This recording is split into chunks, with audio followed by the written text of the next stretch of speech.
우리가 지난 시간에 11절까지 봤죠? 오늘은 이제 12절부터 보겠습니다. 27절까지 보겠습니다. 제가 읽겠습니다.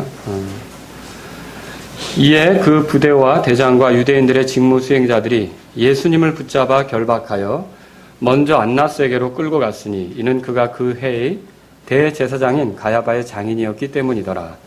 이제 가야바는 유대인들에게 한 사람이 백성을 위해 죽는 것이 유익하다고 권고하던 자더라.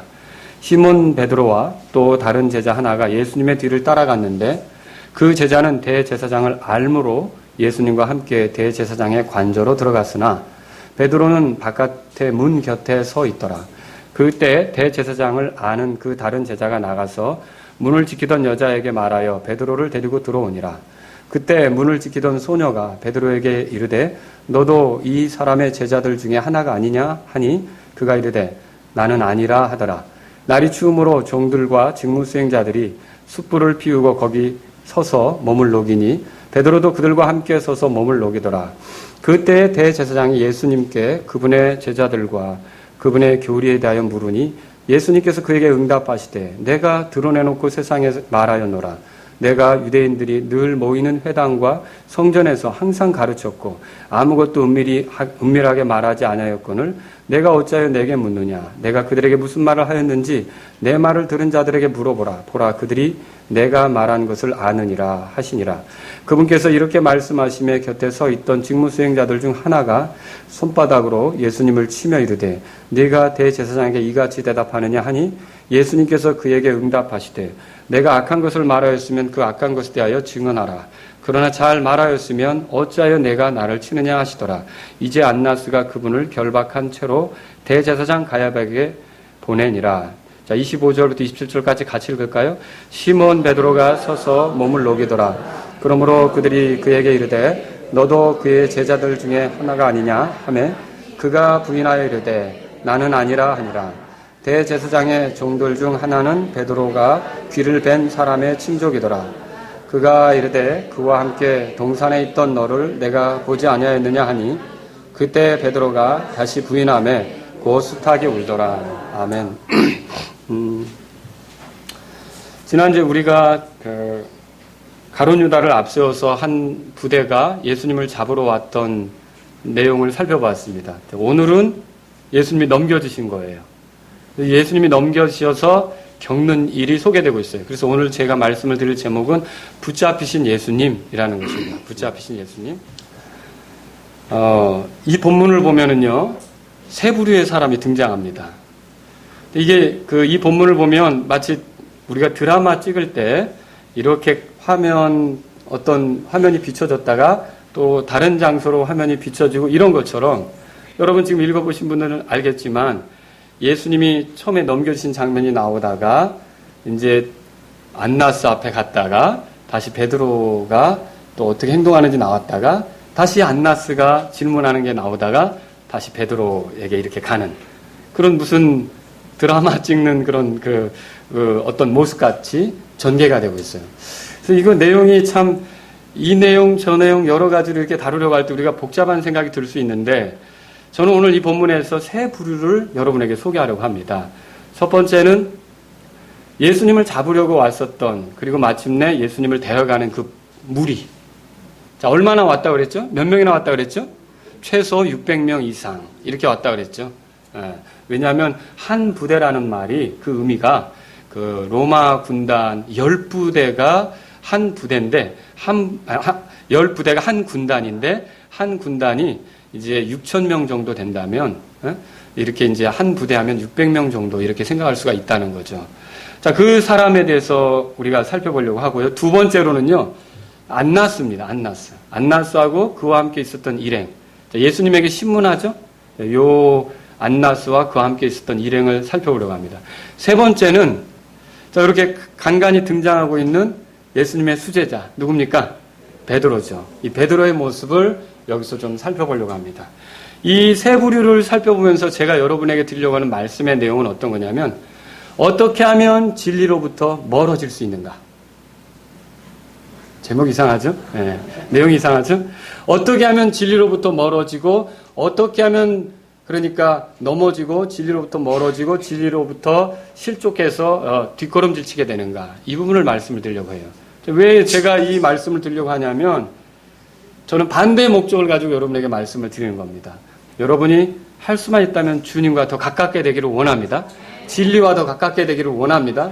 왜 그렇습니까? 결국 진리이신 예수님으로부터 멀어지는 것은 생명으로부터 멀어지는 거예요.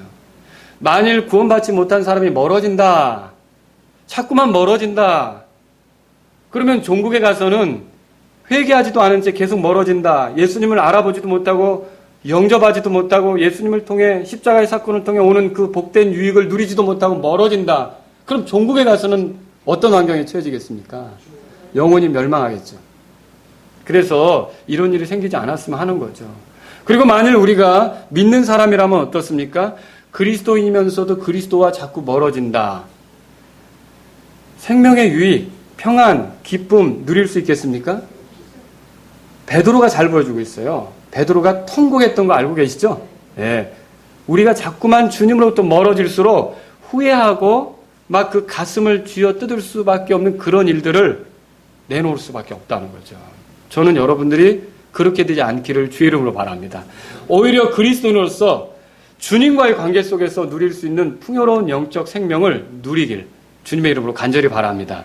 그런 뜻으로 이 말씀을 드리려고 하는 거죠. 그래서 무엇이 진리로부터 멀어지게 하는지 이제 하나씩 한번 살펴볼게요. 맨 먼저 12절을 통해서 볼 수 있는 건요. 마음의 강박함으로 예수님을 대한다면 뭐라고요? 마음의 강박함으로 예수님을 대한다면 진리로부터 멀어지게 될 수밖에 없다는 거죠. 자, 여기 부대와 대장과 유대인의 직무 수행자들이 예수님을 결박했습니다. 한번 12절을 다 같이 읽을게요. 시작. 이에 그 부대와 대장과 유대인들의 직무 수행자들이 예수님을 붙잡아 결박하여. 구약에서 예수님에 대해서 정말로 잘 보여주는 인물이 하나 있었죠?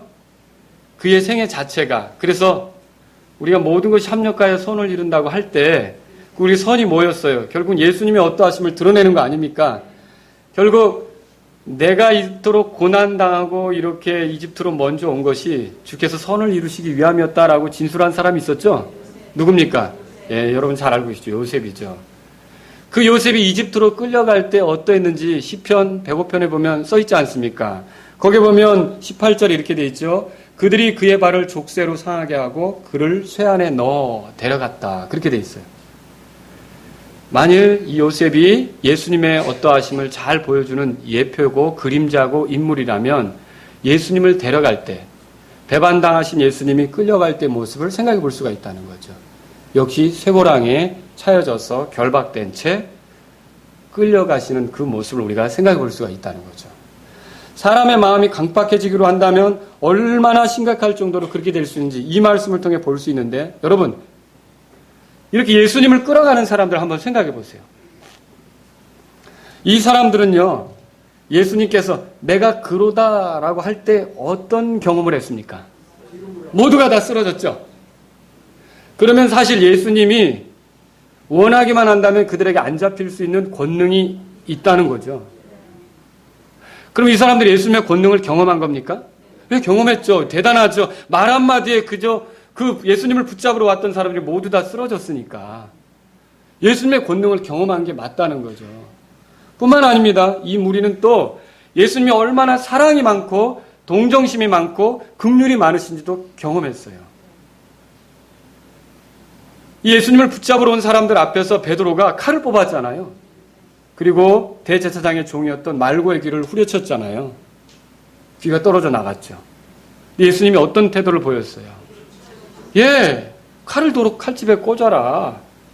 그러면서 오히려 그 사람의 귀를, 떨어진 귀를 오히려 그 원래 자리에 붙여주어서 온전하게 회복된 걸 우리가 마태나 마가 다른 그 복음서 기록자들이 기록한 걸 통해 볼 수 있지 않습니까? 그러면 이걸 그들이 그 자리에서 본 거예요. 자, 말고는 예수님 잡으러 온 사람 중에 있었죠. 예수님을 결박하러 온 사람 중에 있었다는 거죠. 그런데 예수님은 그 사람을 대할 때 이놈들이 날 잡으러 왔어 하고 한쪽마저 더 떨어져. 이렇게 했어요? 떨어진 귀를 붙여주면서 이거 아니다. 그렇게 하지 않았습니까? 자기를 붙잡으러 온 사람을 향하여 예수님께서 긍휼을 베풀고 동정심으로 대하고 사랑으로 하는 걸 그들이 보았을 때, 여러분 정상적이라면 여러분과 저도 길거리에서 정말 누군가가 갑자기 차를 들어 올린다. 몇 사람이 달라붙어서. 근데 저게 안 들릴 것 같은데 들러 올라간다. 그럼 여러분 어떨까요? 놀라지 않겠습니까? 또 어떤 사람이 누군가에게 굉장히 자선을 하고 베풀고 긍휼을 베푼다. 그러면 여러분 어떻겠습니까? 와, 얼마나 마음이 넓으신가. 얼마나 사랑이 많은가. 그런 생각을 하지 않겠습니까? 그런데 예수님을 붙잡으러 온 사람들은 예수님의 권능도 목격했어요. 예수님의 사랑도 목격했어요. 그분의 긍휼의 풍성함도 경험했어요. 그런데 그들은 야, 우리가 지금 잘못하고 있는 것 같아. 저분은 붙잡아가면 안 될 것 같아. 결박하지 마. 아닌 것 같아. 이렇게 했어요. 예수님을 결박하고 갔어요. 결박해 갔죠. 지금 우리가 읽어봤지 않습니까? 이것이 진리로부터 멀어지는 모습이에요. 오늘날 세상도 똑같아요. 그리스도인들을 통해 주어지는 하나님의 사랑 경험하고요. 그리스도인들을 통해 주어지는 하나님의 권능 그런 거 경험해도요. 무덤덤한 사람, 마음의 변화가 없는 사람, 마음에 이런 요동침이 없는 사람, 계속 고집스럽게 자기가 하려고 했던 일만 하는데 충실한 사람, 적어도 십자가의 사건을 듣고 죄 많은 자기를 구원하려고 이 땅에 오신 예수님에 대해서 들을 때 하나님의 사랑에 대해서 듣는다면 마음이 움직여서 이 심각한 죄인을 위해 하나님이 그 정도까지 배려하셨어? 라고 마음이 움직여야 되는데 사람들은 동하지 않는다는 거죠. 그래서 이 사람들 보세요. 돈 받고 왔는지 아니면 어떤 명령 때문에 왔는지 그냥 그 놀라운 것을 다 목격하고도 예수님을 붙잡아가는 건 변함없이 그대로 하고 있는 거 아닙니까? 오늘날 누가 진리로부터 멀어지느냐는 거죠. 놀라운 하나님의 사랑을 경험하고 또 하나님의 권능도 경험했지만 그리스도인들이 보여주는 그런 걸 통해서 하나님의 살아계심을 경험했지만 그냥 자기들이 하던 일 있죠. 밥 먹고 살기 위해서 애쓰는 일. 그렇죠? 그런 거. 세상에서 좀 편안하게 사는 일. 그런 것들. 그냥 자기가 하던 일들을 변함없이 해가면서 조금 더 마음이 바뀌지 않는 사람들, 움직이지 않는 사람들, 이런 사람들이 결국은 그 무덤덤함 속에, 강박감 속에 진리로부터 멀어지면 멀어지지 가까워질 수가 없다는 거죠. 그러므로 여러분, 우리가 복음을 전할 때 혹시 이런 경우 만난다 할지라도 일단은 당황하지 않기를 여러분에게 말씀드립니다. 나는 그렇게 사랑을 쏟았는데, 나는 그렇게 하나님의 권능을 보여줬고 하나님께서 내 삶을 어떻게 변화시켰는지 이런 것도 사실 변화 중에 변화는 우리의 삶이 바뀌는 겁니다. 그죠? 이런 것들을 드러내 주었는데 조금 더 반응하지 못하고 조금 더 변화되지 않는 사람을 만나면서 여러분과 저는 주님을 전하려다가 낙심할 수도 있어요. 그런 경우 있지 않습니까? 근데 그럴 때 낙심하지 말란 말이에요. 우리뿐만 아니라 예수님 앞에서도 예수님에게 오는 사랑, 예수님에게 오는 권능을 보았는데도 어때요? 아무렇지도 않게 하고자 하는 일 있죠? 잡으러 오기란 거 있잖아요. 그거 그냥 그대로 하고 있는 이 사람들을 보라는 거죠.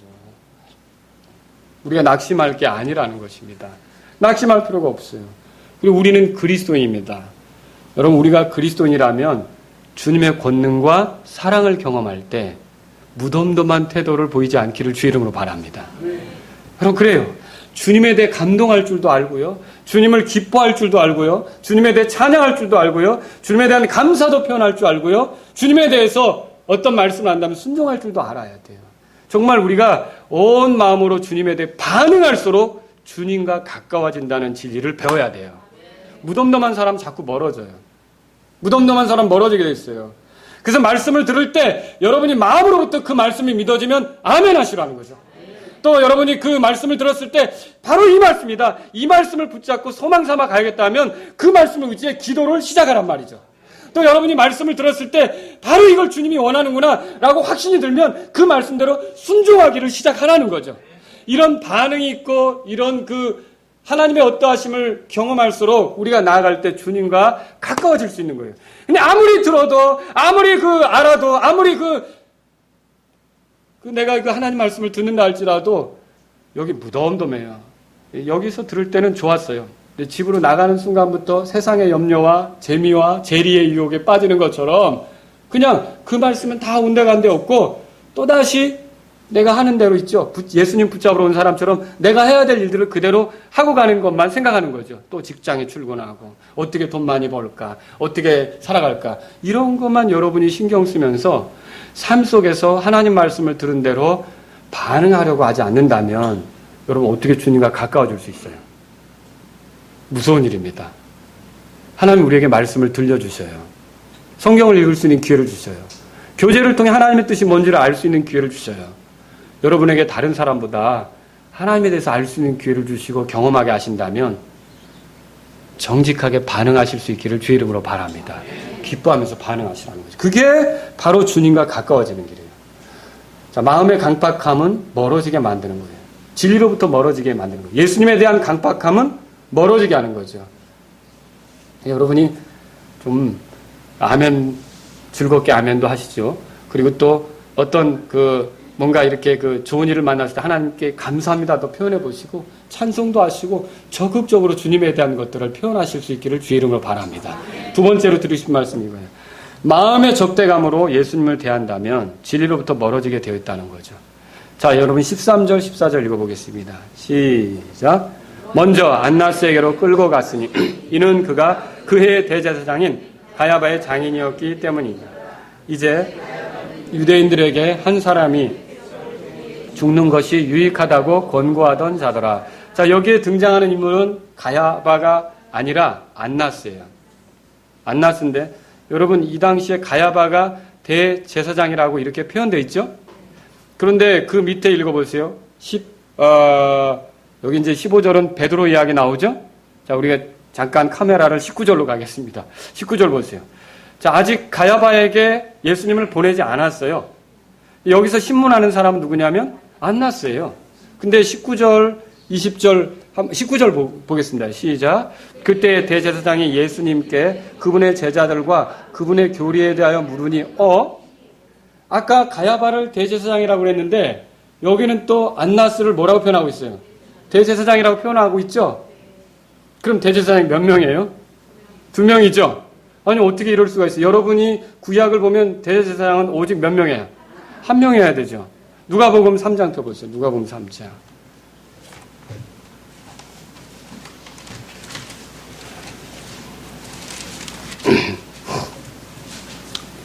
2절입니다. 다 같이 읽겠습니다. 시작. 안나스와 가야바가 대제사장으로 있을 때에 하나님의 말씀이 광야에서 사가랴의 아들 요한에게 임하니라. 자, 예수님이 활동을 시작할 즈음에 대제사장이 몇 명이 그러니까? 이런 놀라운 일이 왜 이렇게 됐느냐면요. 원래 대제사장은 죽을 때까지 하는 겁니다. 그래서 사실은 이 안나스가 그런 위치에 있는 사람이죠.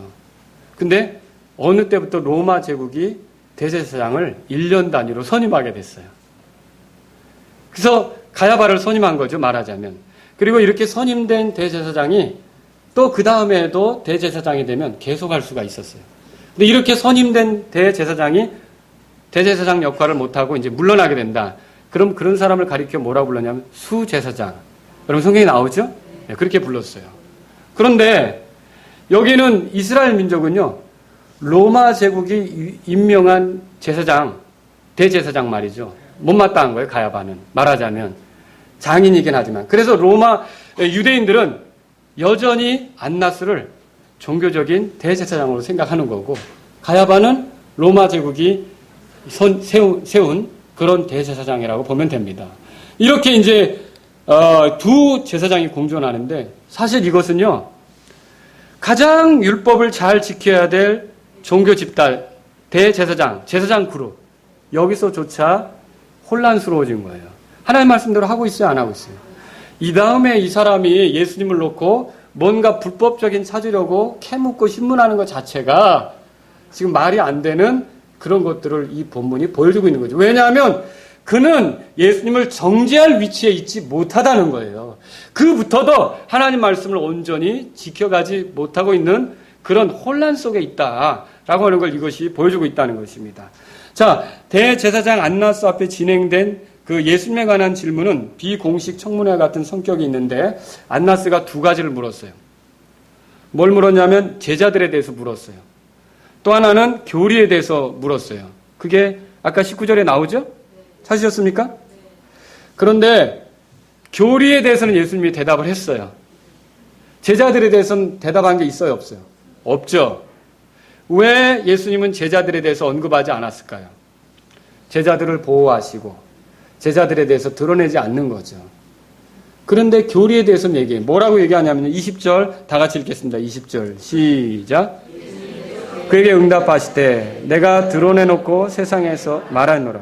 내가 유대인들이 늘 모이는 회당과 성전에서 항상 가르쳤고 아무것도 은밀하게 말하지 아니하였거늘. 여러분 이 말씀을 잘 보세요.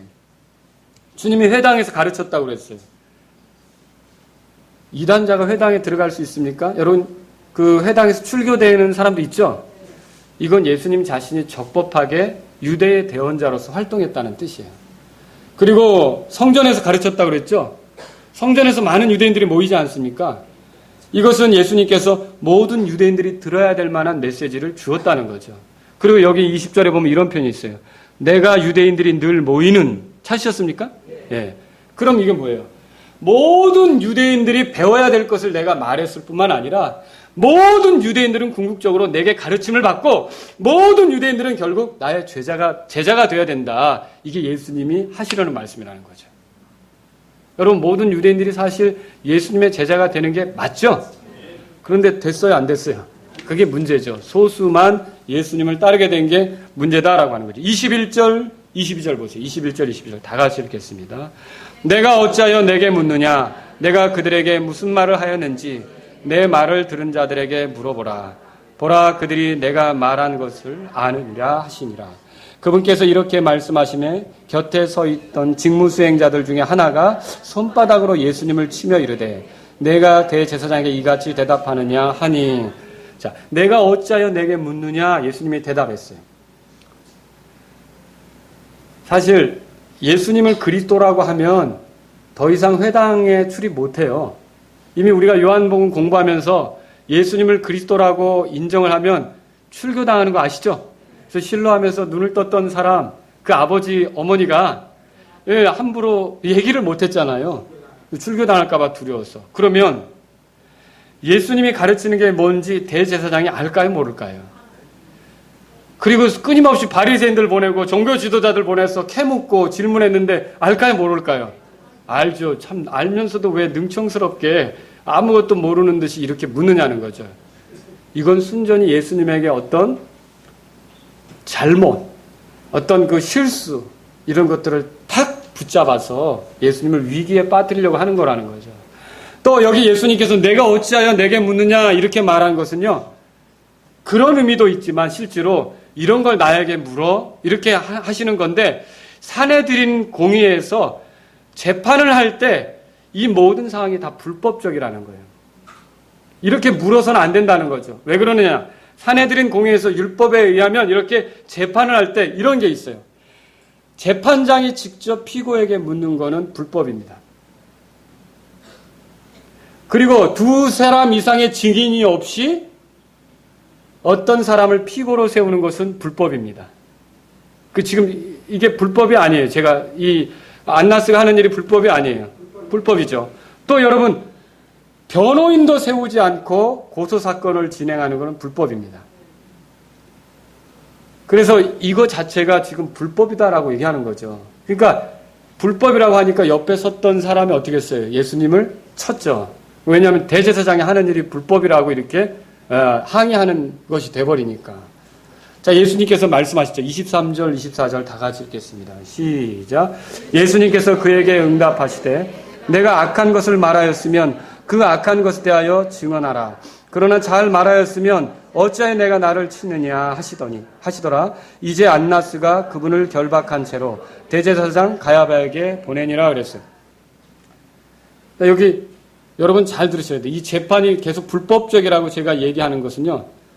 더군다나 법정에서 폭행도 불법이에요.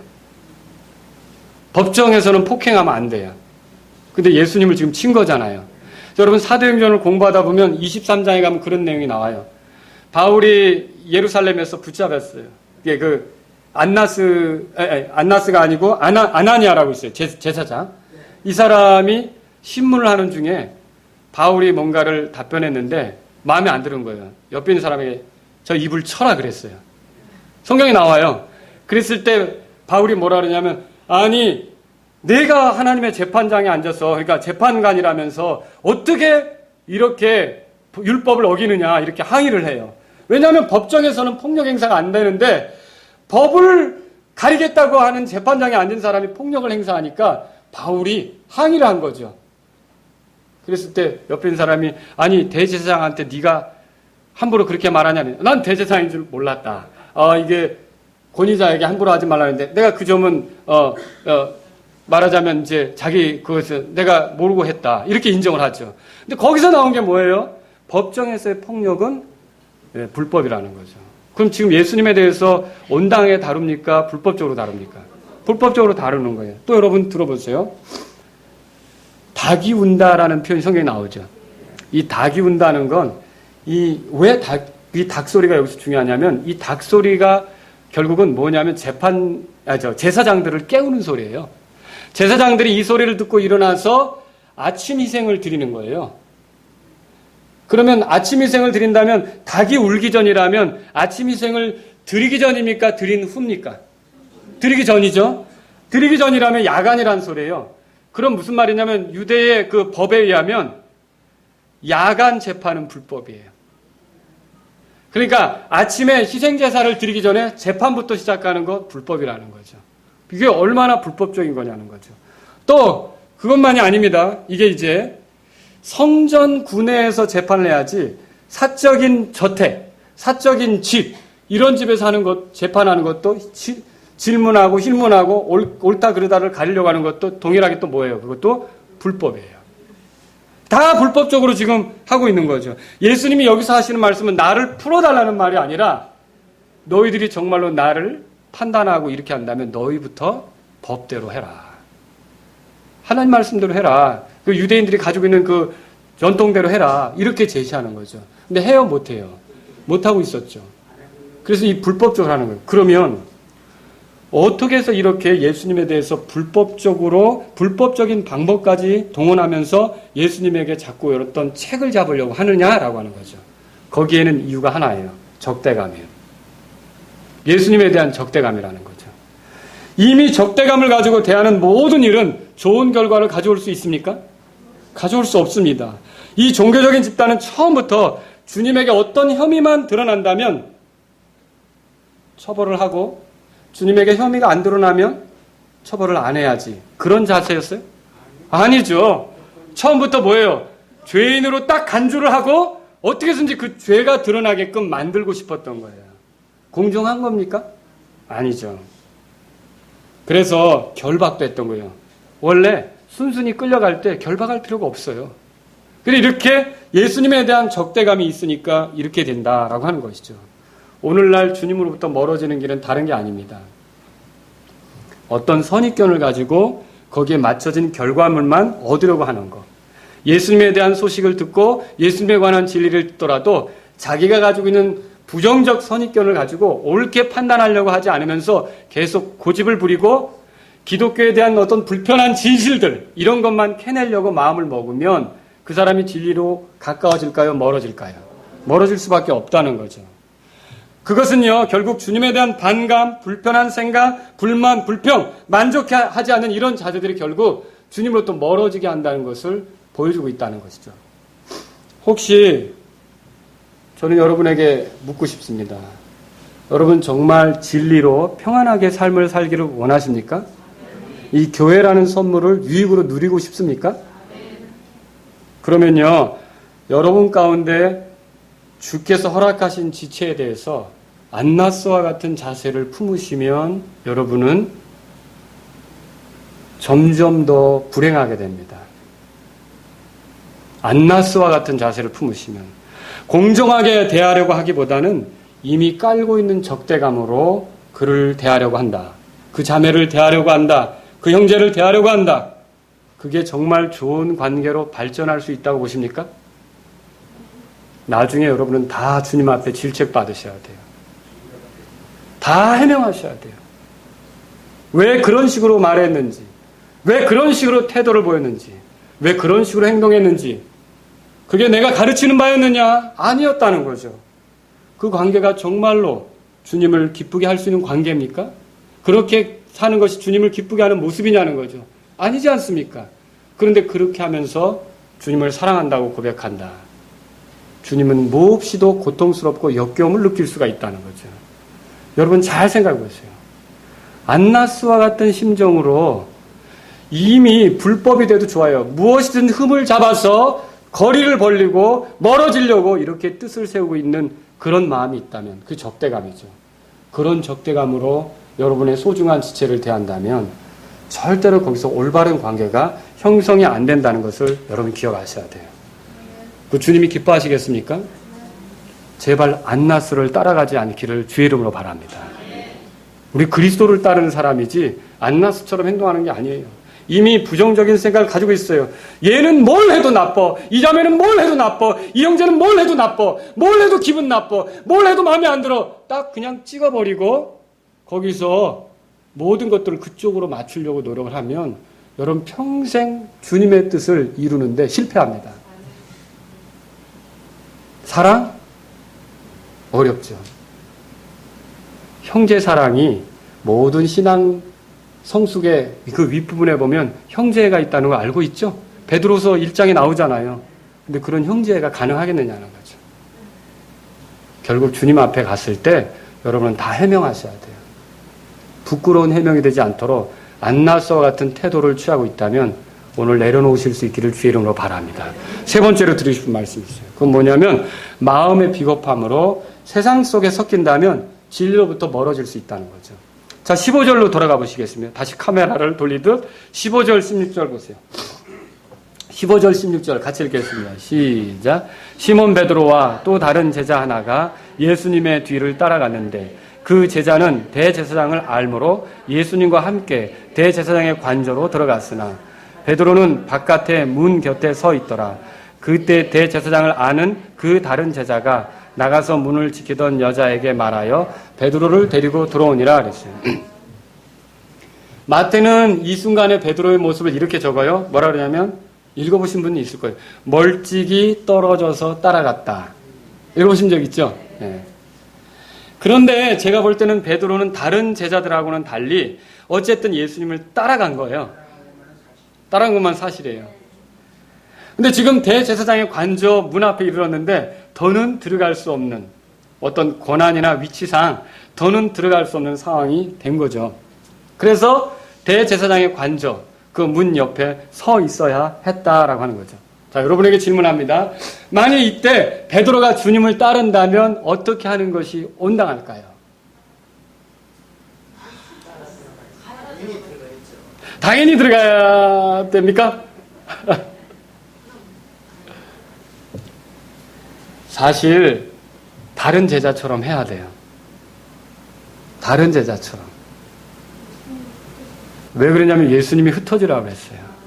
한번 성경을 찾아보세요. 마태복음 18장, 요한복음 18장, 오늘 본문에 거기 보면 우리가 그렇게 돼 있죠. 8절 다 같이 읽겠습니다. 시작. 예수님께서 응답하시되 내가 너희에게 내가 그라고 말하였은즉 너희가 나를 찾거든 이 사람들은 그들의 길로 가게 하라 하시니.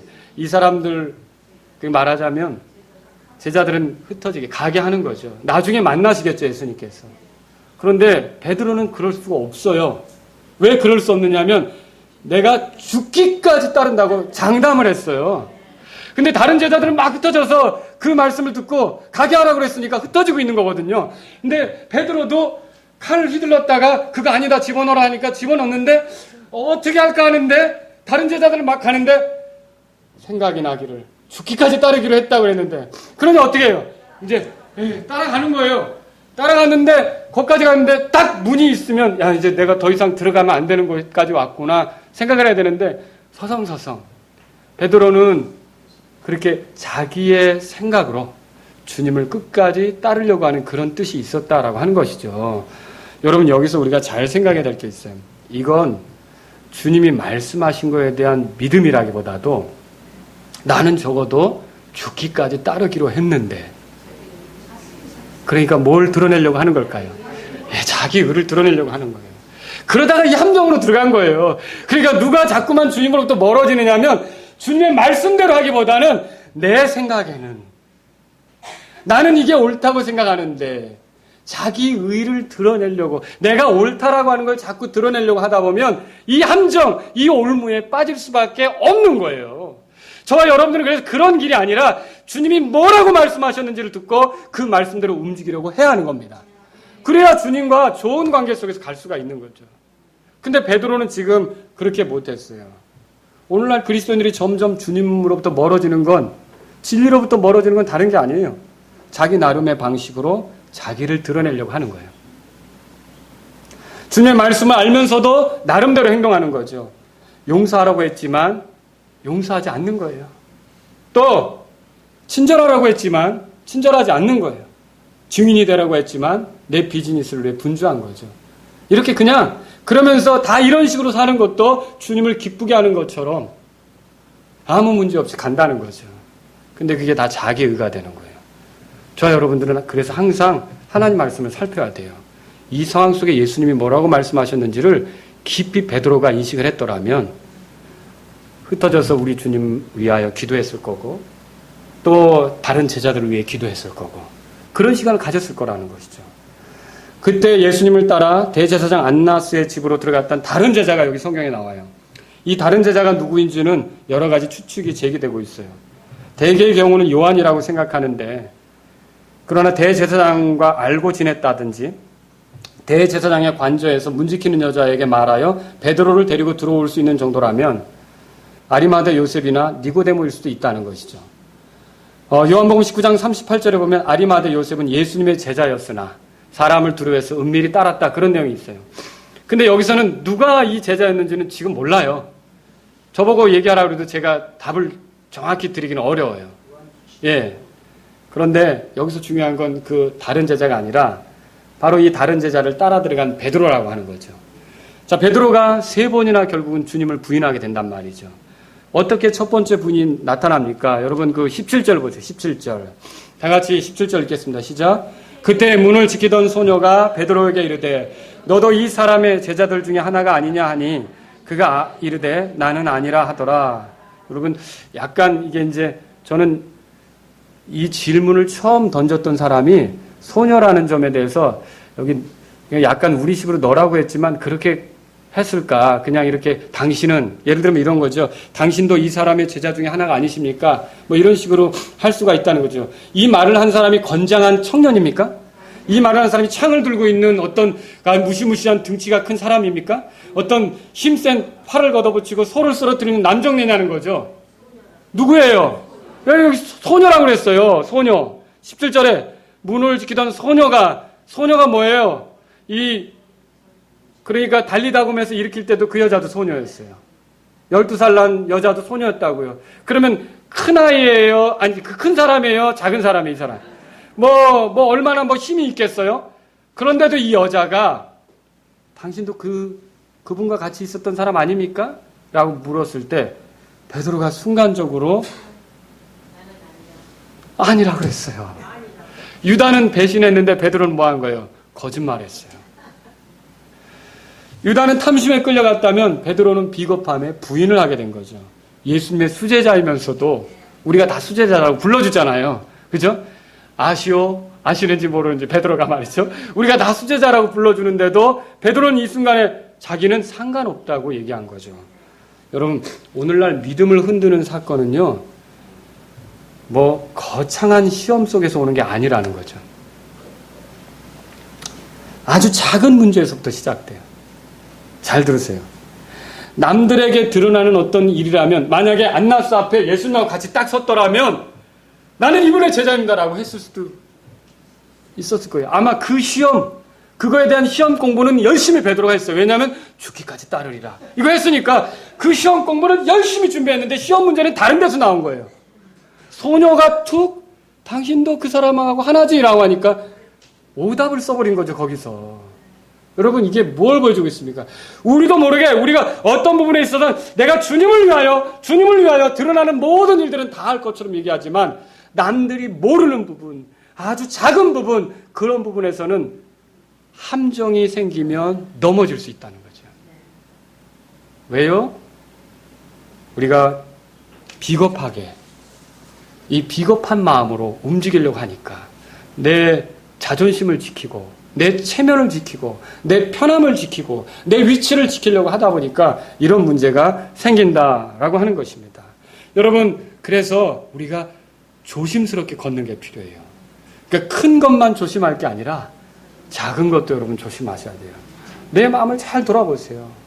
내가 남들 앞에 섰을 때는 참 믿음 있는 것처럼 우리가 할 수 있다는 거죠. 대표기도 하고 특송하고 막 뭐 섬기고 이런 거 할 때는 정말 주님 잘 섬기는 것처럼 할 수 있다는 거죠.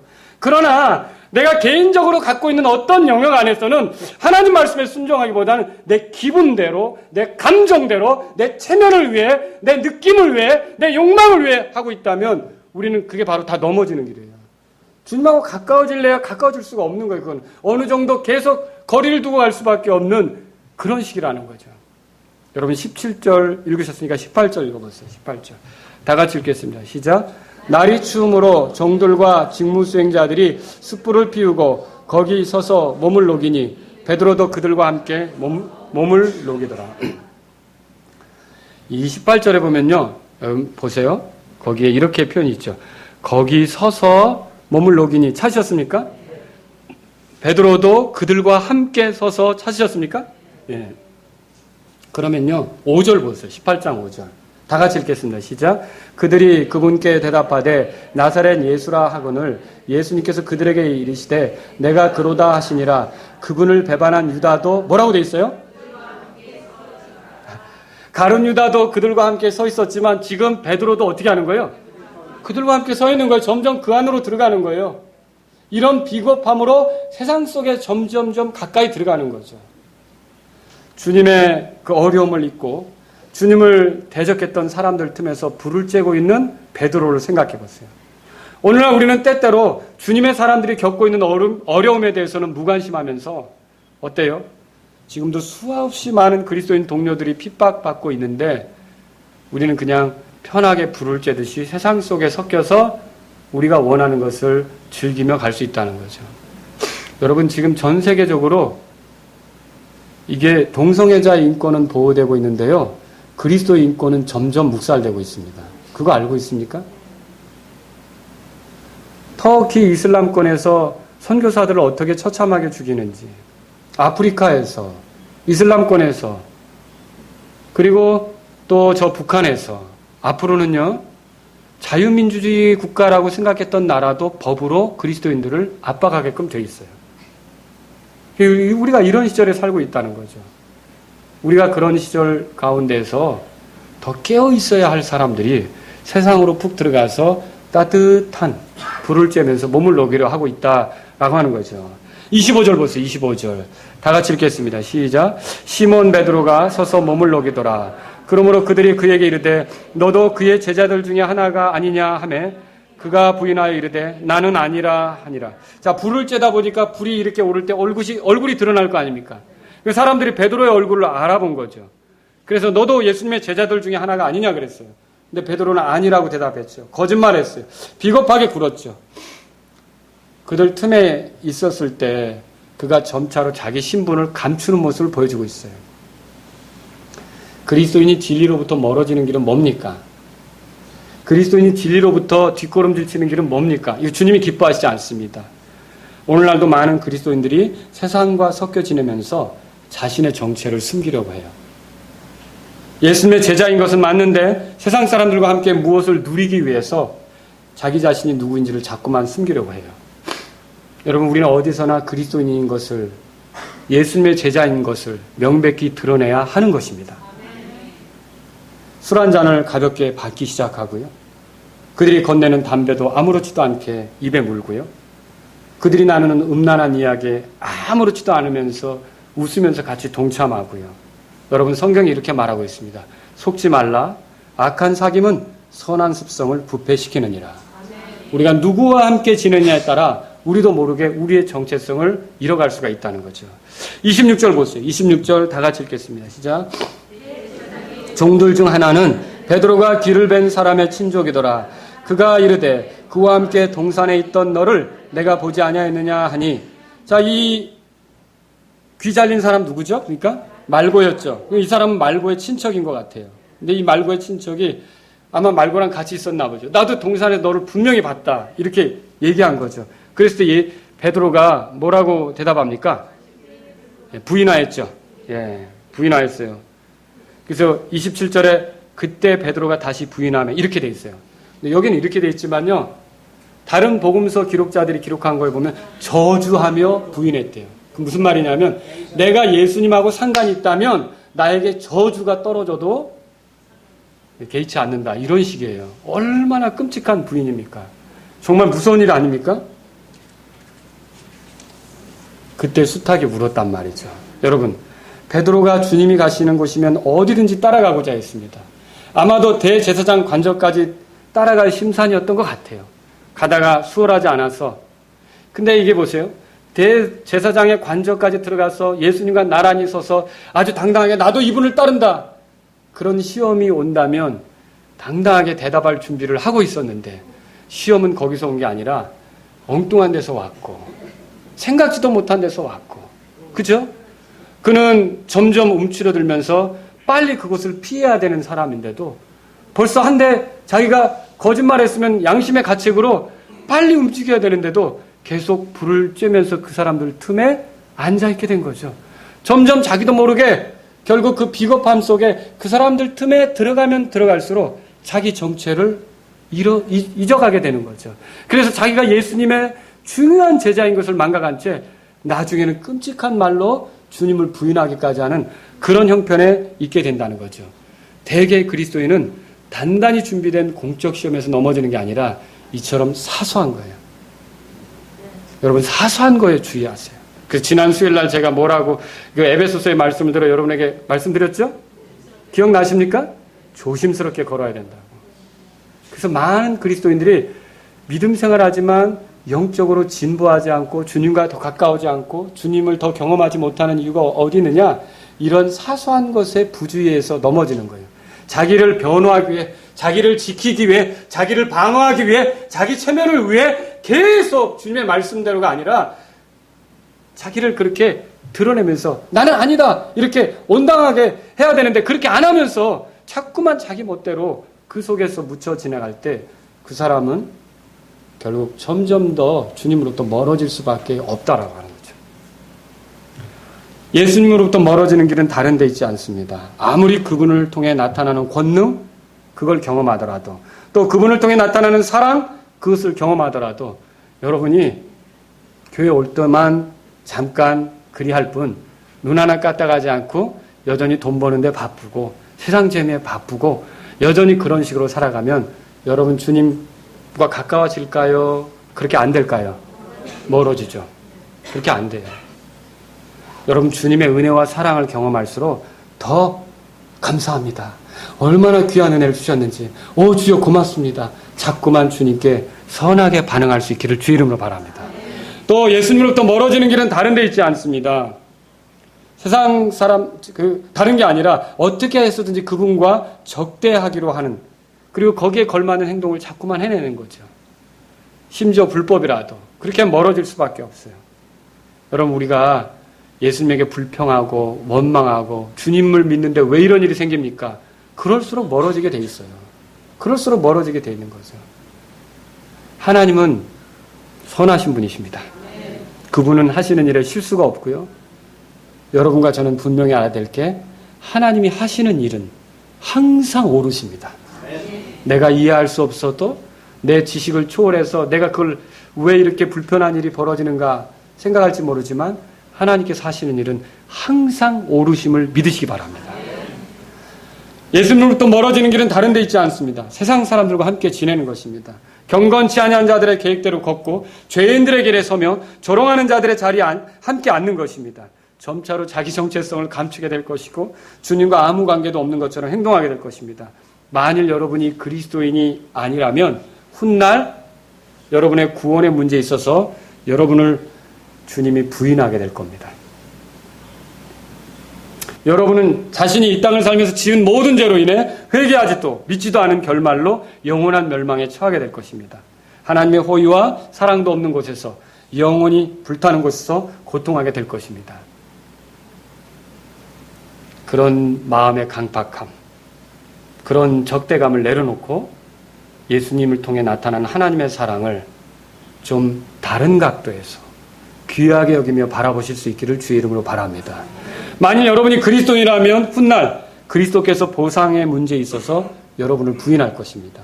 자기 고집을 따라 걸었고요. 자기 의를 세우려고 했고요. 세상 사람들 틈에서 주님의 사람임을 망각했고요. 안나스처럼 행동했고요. 반드시 회개해야만 하는 일이 될 것입니다. 그런데도 고집스럽게 간다. 여러분 그리스도의 심판석에서 다 해명해야 될 때 여러분이 어떤 보상을 누릴 수 있겠습니까? 근데 감사한 것은 베드로는 그렇게 넘어졌지만 회개한 거 알고 계시죠? 주님의 불쌍히 여기심은 끝이 없습니다. 그리고 참되게 돌이키길 원하십니다. 그래서 베드로는 회개했어요. 여러분은 어떻게 하시렵니까? 오늘 정말 내 생각대로 가면서 자꾸만 멀어지는 길을 택하는 게 아니라 주님과 가까워지는 길을 택하기로 하시지 않겠습니까?